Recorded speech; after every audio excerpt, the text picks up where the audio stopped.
Welcome to Great Things Tampa Bay, the podcast about great eats, great places, and great people in the greater Tampa Bay area.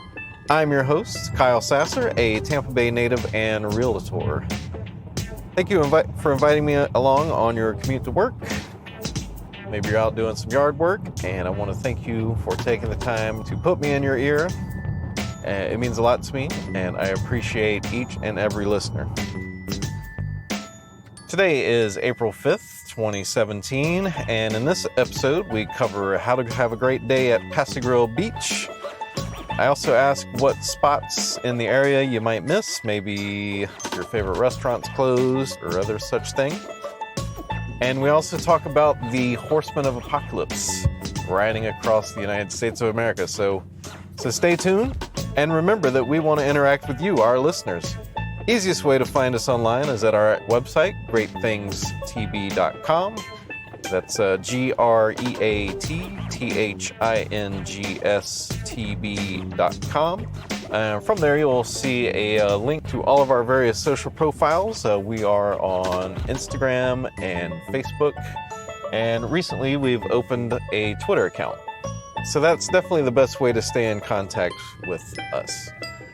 We would love to hear about your favorite spots. You're welcome to ask us for recommendations, or you could just say hi and tell us how much you like or dislike the program. Segment 1, Passe-A-Grille. So this past weekend, the wife and I, we took a much-needed few days off. She took more than I did, but yeah, she had 4 days off, and I just had the weekend. But we decided to make something a little special, do something a little out of the ordinary. If you've lived in the Tampa Bay area for any amount of time, you find something strange starts to happen, and that is that you stop going to the beach. It's amazing how many people have lived here and go months, years without going to the beach, and it's one of our primary defining features. And we have people come from all over the world to come here to see our great beaches here. And most of us just, don't take the time to get out there and enjoy them. Honestly, they're beautiful. They're some of the best beaches in the world. So with that in mind, we set about having a great time at Passe-A-Grille and St. Pete Beach. So I wanted to share that with you, and you are welcome to duplicate this, mix it up a little bit. We're going to recommend some foods, some spots, and an absolute must avoid if you value a good time. So without further ado, so Passe-A-Grille Beach, if you're not aware, is just south of St. Pete Beach. If you head south on 275 from St. Petersburg, it is the last exit before you get to the Skyway. It will have, there's signs there. It says St. Pete Beach. You get off there and you come around to the left, go through a toll plaza, go through Tierra Verde, which is a great place, and beautiful houses and condos there, golf course. You'll go over a large bridge and you will see the large pink Don Cesar, which, as my wife described it, looks like a large pink sandcastle. And I believe that was the actual look they were going for. So you'll get to that intersection, you'll take a left, you'll go under the Don Cesar parking bridge, valet thing, go under that. So keep going straight under the parking garage / valet bridge at the Don Cesar and continue heading south. This road is currently under construction, so keep that in mind. The detours get a little funky, but keep making your way south, you'll eventually get to Passe-A-Grille. And the way Passe-A-Grille is set up is there are some shops and restaurants and things like that look directly across some diagonal parking spots and out towards the beach. And it is on the Gulf side. So there is a intercoastal waterway where you can also park and, fish, maybe take your dog for a walk and all that stuff. There's no dogs allowed on the beach proper. But if you continue over to the Gulf side, then you'll see all the shops and all that stuff. So the secret is you have to get there early. And by early, definitely 100% before 10 and preferably before 9. Plus, it's a lot cooler. Everyone knows that it gets extremely hot at the beach in Florida, especially in the summertime, so get there early. We went for breakfast, and there are a few options. Seahorse is a great recommendation, but we decided to go with Hurricane. It is directly across from the beach. You have a view at the dunes and the beach, and it was a little bit more of the feel that we were looking for since we hadn't been at the beach for quite some time. The reviews and everything has also said that the Seahorse is a great choice, and they have some stupendous food there. And Hurricane is, they also have some good food, but Seahorse is a little bit more on the foodie side, I think, if you would want to say that. So we went to Hurricane. I had the biscuits and gravy with sausage, and the wife had the shrimp and grits. It was absolutely delicious. I can't say that it's mind-blowing. If it wasn't for the view, it would definitely be mid-tier. Like, I wouldn't tell people to go out of their way to go there, but if it's what you're looking for, then it's good. But with the view and the morning sun, it was a great experience. The coffee was delicious, which to me is rare. I drink my coffee black, and usually it is bitter as hell at most places. But this was actually nice. It was actually nicely brewed, and I was able to drink it black, which is surprising, to be honest. So far as the food goes, the gravy was amazing. It was a white gravy with sausage in it. It was delicious. I also got 2 sausage patties, which were a little on the overdone side, but were still edible and delicious and hit just the spot. I was pretty hungry that morning, so I was a little more forgiving than usual, but it was delicious. The wife's shrimp and grits were also cooked very well and delicious. We both ate everything that was on our plates, so can't complain too much there. So after eating and leaving Hurricanes, we went over to the actual beach. They have a little beach house slash changing room slash bar and grill area, and they had a little art festival, arts and crafts things going on with a few booths set up, maybe, I don't know, 10 booths. So we went over there to check it out, and they had the typical fare, you know, the wood-carved pelicans, the dried starfish ornaments and headbands, and, you know, that sort of typical beach craft fair stuff.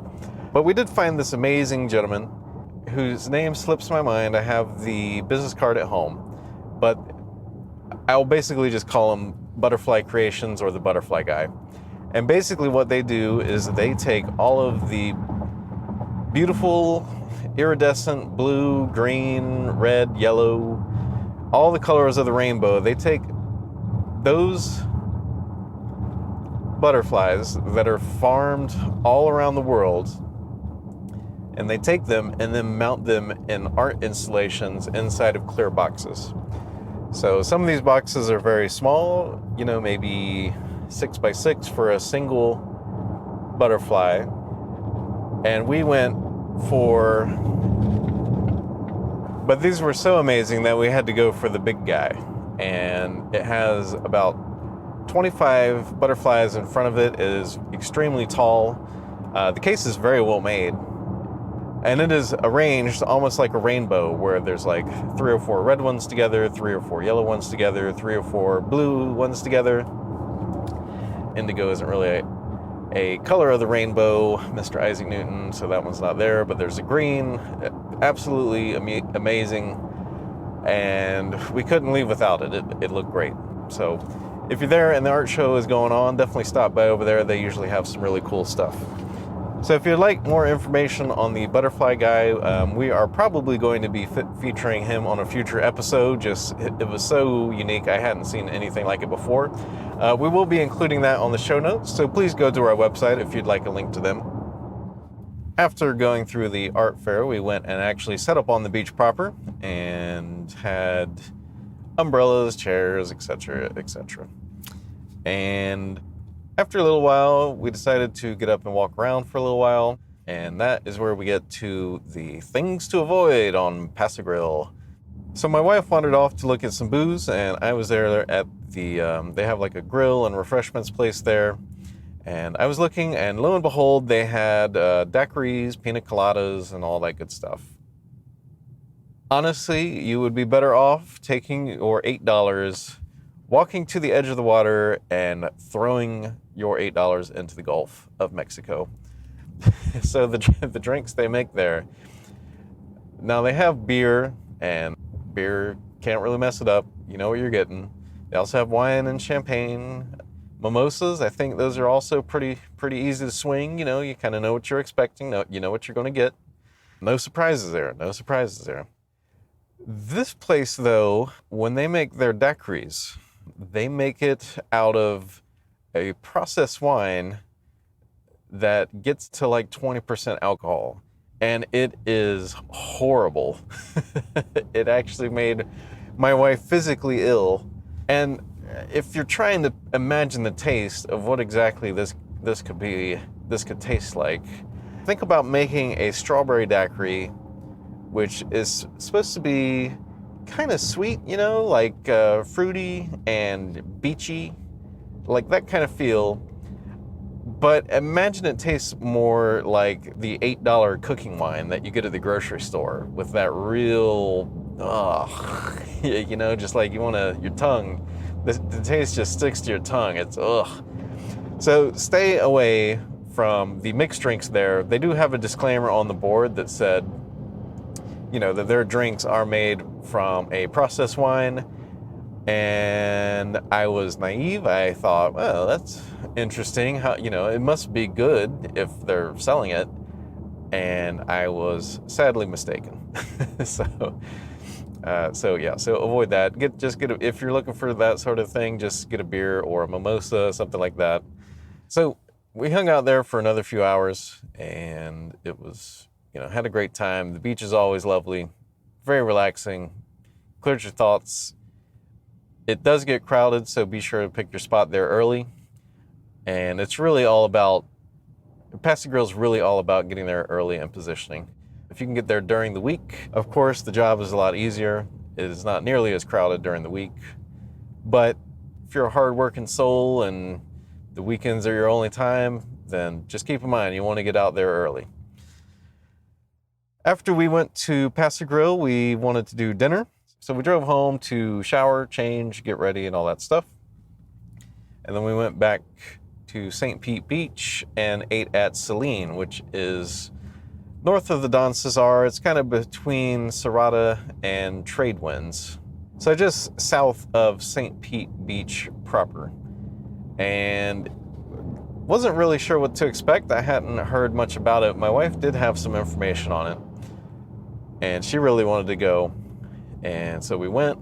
We go inside. The decor is very, very cool. So my wife had a little information about the area, and she kind of knew what she wanted to order as soon as we get in there. So we get in and order up, and she gets the most amazing looking lobster linguine. Just the way it was prepared, it came with the lobster shell arranged on top of it. It was cooked to absolute perfection. The sauce that it was cooked in was nearly perfectly balanced. The pasta was amazingly well done. And she and I both agreed that it was some of the best seafood that we had had. Now with that, let me give a little description of my seafood classifications. So I have what I call real seafood, which is seafood that is prepared with, you know, like broths, grilled, prepared sort of like by, I don't want to say like by an actual chef because that sounds horrible, but you know, like it has like a recipe to it, and there's a few more flavors going on than just the seafood. Then I have on the other side what I like to call, quote, easy seafood, which is not easy to do well by any stretch of the imagination. Just, it's what I have typically run into in the area through my years here. And this would be, you know, your fried shrimp, your grouper sandwiches, that sort of fare. So this is definitely on the recipe side of seafood. And just the blend and balance in the ingredients, the taste, it was great. It was great. And we took it home, and it was still delicious the next day, and we can't wait to go back to get that again. I had the shrimp and scallops risotto, which was prepared to perfection. The scallops were perfectly seared and cooked, And the shrimp also were, they pulled them right at the perfect time. Excellently prepared. The risotto was great, but did not compare in any fashion to the lobster risotto. So we also had a glass of rosé, which was good. I'm not really going to get into big of a thing on labels and all that stuff, but it was great. It was chilled. It went well with the meal. And at the end, of course, with my sweet tooth, had to try desserts. And they had a chocolate, of course. I'm not going to go for anything else. They had a chocolate, basically it was a chocolate lava cake, you can call it. If you look on the menu, you can see it. And this one was done a little differently than usual. Most lava, and it wasn't called a lava cake, and I'm sure they're getting mad about this, but let's be real, it was a chocolate sponge thing with melted chocolate in the middle of it. So this one was done a little bit differently than usual, than most of the lava cakes you will have. It did not concentrate so much on the cake part. It was actually more of a really dense, the sponge was really, really dense, and the star of the show was really the melted chocolate on the inside, which was stupendous. But personally, I guess I love my gluten or something, but I wish the cake was a little bit thicker. This was a little too, I want to say chewy, but it's not like it was tough. It was unexpected. Unique, definitely, and definitely worth the order if you love chocolate. Just the sheer amount of melted chocolate inside of it was worth the price of admission. So we will absolutely be back to Selene. It was delicious.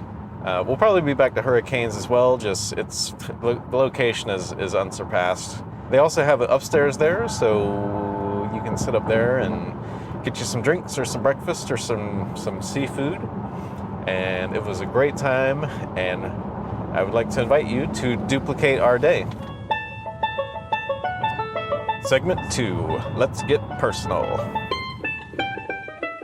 So I've been thinking the past week about places that's closed. I saw something pop up on my Facebook feed with Fumabella, which is this little hole in the wall in Ybor City, and they posted that basically they will be closing soon, like their lease is up or they're selling. Something's happening where they're moving on. And, hit me a little close to home because that is the first place where I had a cocktail out and about in the world. So it is kind of special to me. That said, you can really fit only about 10 people in the place. Like, it's small, but this got me to thinking about some of the other things in Tampa Bay that have closed or moved on, and I figured I'd put it out to y'all. And I have actually asked around in the local Reddits for St. Pete, Clearwater, and Tampa, like what people miss that's closed recently. One gentleman said that he misses Ye Olde Cheese Shop up in Temple Terrace, and apparently that was a delicious sandwich shop up there that had great stuff, and kind of sad I missed that. It sounded stupendous. I did ask the person if Dunderbox was comparable, and they said that it was, but not the same, of course, it never is. But Dunderbox has been around since the mid-'70s, so give them some respect, and they definitely deserve your business. Me personally, some of the things that I remember that are now closed. East Lake Square Mall, which is now Net Park. It's located over close to the Hard Rock Hotel and Casino, and it's on 56th Street, and like I said, it's now a corporate center. But I remember going there. That was basically the only mall in the area close to me growing up in Plant City in the early 80s. And so we would go there, and they had all the stores, Boak Lindsay's and all that good stuff. The one thing I remember though is they had this model train upstairs that you controlled with like a little knob. You can control how fast the train goes. And I don't know, just like as a 5-year-old, I thought it was the most awesome thing that I have ever seen in my life. I always begged my parents to let me play with it. And sometimes they did, sometimes they didn't, they were being good parents. You can't say yes all the time. But yeah, a lot of good memories there. And yeah, that closed down and was empty for a while, and then it got redeveloped into Nut Park, which is a basically corporate offices and all that good stuff. Another thing I missed it still exists, but it is much diminished, is Kylie Gardens, or Kylie Park, which is downtown Tampa next to the Art Museum, between the Art Museum and the beer can building. So I remember it as being kind of a urban wonderland. Like it used to have like trees, there was like stairs you had to go up to get there from, what is that road, Ashley? Whatever the main north-south road is off of Interstate. And they used to have big trees. They provided plenty of shade. They used to have reflecting pools and water that would flow down from the amphitheater close to the river and would come all the way out to, let's just call it Ashley. I don't remember the name of that road for some reason. So you could go in there, and even though you were in the city, it would be quiet and you could think and walk around. So of course there was a little issue with graffiti and people sleeping in the park and stuff like that. It was quickly neglected. The pavers and everything kind of got tossed around. The water features got turned off, which is understandable. It did leak into the parking garage below it, and the trees went untrimmed, and generally it was just looking kind of sad. So it was renovated with the Riverwalk redevelopment and all that, maybe 10 years ago or something like that. They pulled all of the trees out. The water features are gone. It's lost a lot of its pizzazz. And which is kind of sad, because Kylie is actually a really well-renowned landscape architect. From what I remember from my research back in 2006 or 7 when they were redoing it, he is one of the few landscape architects that has actually had his work designated as given like a landmark status or a special recognition. And we did honestly lose something when it was renovated. It does look great now and fits in well with the new art museum. But let me tell you, it's definitely lost something downtown, because I used to work in the AM South building in Tampa. I think it's the Regions now, but it's the tall one to the south of the Bank of America building. And on lunch breaks, I used to go downstairs and I'd walk down to Kylie Park and walk around in the trees and have a quiet lunch down there. And it was really enjoyable. So definitely miss that. And one of the last things I miss is Busch Gardens being Busch Gardens. So InBev sold Busch Gardens, I think it's probably almost a decade now. So they sold Busch Gardens and all of the SeaWorld group to Blackstone, which is basically like an investment group. And of course, since Anheuser-Busch / InBev no longer owns it, the beer definitely did not take front and center anymore. Before then they had the hospitality house where you can go and try free beer.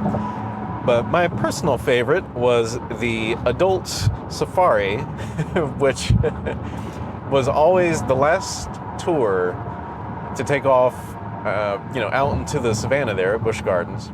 So the first part of it would be a beer and cheese tasting, which doesn't sound like it would go together too well, but it was surprisingly tasty. This definitely wasn't anything crazy good, but it was a nice break from the rest of the park and that madness. After that, they would load you up on a flatbed truck and throw a cooler, Anheuser-Busch's finest products, on the back with you, and basically said you could have as many as you want as we go around the safari. So then you'd take off out into the savannah, and first stop, you'd go around, look at all the animals. Usually they would bring a bunch of lettuce with you, and the giraffes would come over and stick their, crane their necks down to where you're at, and you could feed them. And it was a little gross because their tongues are really long, but but it was a lot of fun, all while consuming delicious Anheuser-Busch products. And I'm sure some of you are rolling your eyes out there, but I can guarantee you it was a great time. And you would continue on around the savannah. The last major event would be to stop and look at the rhinoceros. And they would always tell the story how one of the more ornery rhinoceros would come over and would kind of headbutt the truck. And one time, even hooked his horn under the back bumper and lifted the entire back of the truck up, just like that. So thankfully that did not happen any of the times I was there. I could only imagine. And then you'd come around and, finish your tour up, and it was a really good time. And I really missed that, so please bring that back. Some of the other mentions on the social media when I brought this topic up was about a water park over on US 19 next to Ham. And I can't say I ever made it there. We only went to Adventure Island, to be honest, and that was good enough for me. So if you have some fond memories of that water park, you're not alone. And the other one was the Tonga Lounge came up a lot, which was a pretty well-known strip club. That's kind of what Tampa's known for. So that was definitely popped up a few times. That was a little before my time. It's never really been my thing, but that was a little before I was of age, shall we say. But if you miss that place, you are also not alone. Segment 3, the Horseman Ride. So this segment is a little out of the usual. It's nothing crazy like horses biting or anything.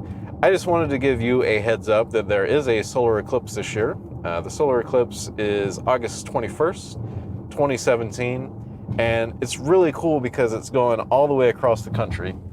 It is going from Salem, Oregon to Charleston, South Carolina, and all points in between. So totality, which is when the sun is completely covered, is going to be around 2 minutes and 30 seconds at its longest. So if you're right smack in the middle, you should have 2 minutes and 30 seconds of the sun being covered, which is crazy. If you would like to plan this trip, I would recommend doing so now. And you can do so by going to numerous websites. Just a quick Google search for Eclipse 2017 totality will bring you up some maps, and you can pick where you're going to go. I would tell you where I'm going to go, but I don't want a lot of people there. But we will be, like Tennessee, North Georgia, North Carolina area. That little triad. Some great places up there. It's going right across Blairsville, Helen, Murphy. So if you know a great spot in those areas, go there and check it out. If you are thinking about moving, buying, or selling a home, let's talk. I'd love to help you find your own great place in Tampa Bay. Please give me a call at 727-300-2111 or send me an email at kyle@sassergroup.com. That's K as in kangaroo, Y as in yo, L as in llama, E as in Everest, at S as in Samsonite, A as in aardvark, S as in Samsonite, S as in Samsonite, G as in gutter, R as in roof, O as in octopus, U as in ukulele, P as in petunia.com. And please join us on social media. The easiest way to find us is to go to our website, greatthingstb.com. That's greatthingstb.com. And there you'll find show notes for our episodes, transcripts, and links to find us on our social media profiles. If you would like to reach us directly on Facebook, we're at facebook.com/greatthingstb. On Instagram, we're at instagram.com/greatthingstb. And we thrive off your comments, likes, shares, follows, questions, etc. So please come and interact with us. Even if it's just to ask where the best pina colada and Passe-A-Grille is. So thanks for listening to Great Things Tampa Bay, and I'll see you next time.